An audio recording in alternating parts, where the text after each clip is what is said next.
अभिनिष्क्रमण सिद्धार्थ का गृह त्याग। राजा शुद्धोदन ने राजकुमार सिद्धार्थ के लिए राजमहल में आनंद और भोग विलास के लिए मित्र मंडली, सुंदरियां, नर्तकियां, गीत संगीत आदि का विशेष प्रबंध किए गए थे कि राजकुमार राजमहल से बाहर निकलने की बात न करे न ही सोच सके। राजकुमार को भोग विलास में तल्लीन देखकर राजा बहुत प्रसन्न भी थे। लेकिन अब राजकुमार का मोह धीरे धीरे विविध प्रकार के भोग विलास, विषयासक्ति तथा आमोद प्रमोद से भंग हो रहा था। उसे उनमें न शांति मिल रही थी न ही सुख। जैसे कोई सिंह विषाक्त बाण के लग जाने पर बहुत बेचैन हो जाता है, वैसे ही राजकुमार बेचैन हो रहा था। इसलिए उसके मन में शांति प्राप्ति के लिए बार बार वन की ओर जाने की इच्छा हो रही थी। प्रत्येक बार गंभीर विचार करने पर केवल एक यही मार्ग उसे सुझाई दे रहा था। अंततः अब राजकुमार ने दृढ़ निर्णय ले ही लिया कि अब उसे वन की ओर जाना है।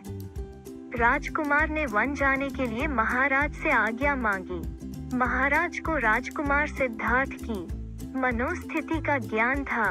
आज्ञा न देना चाहते हुए भी महाराज ने आज्ञा दे ही दी।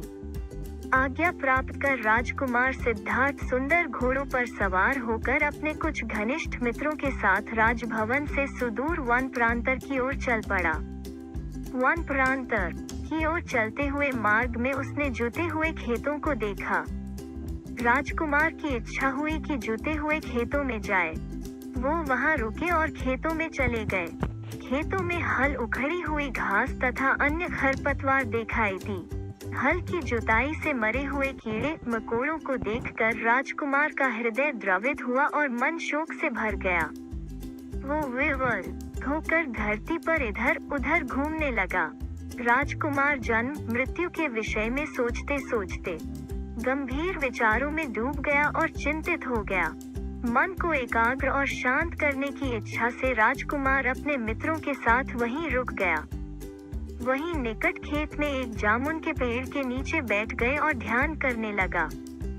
थोड़ी देर ध्यान करने से राजकुमार का मन कुछ स्थिर होने लगा। वो राग द्वेष से मुक्त होकर तर्कसंगत विचारों में डूब गया।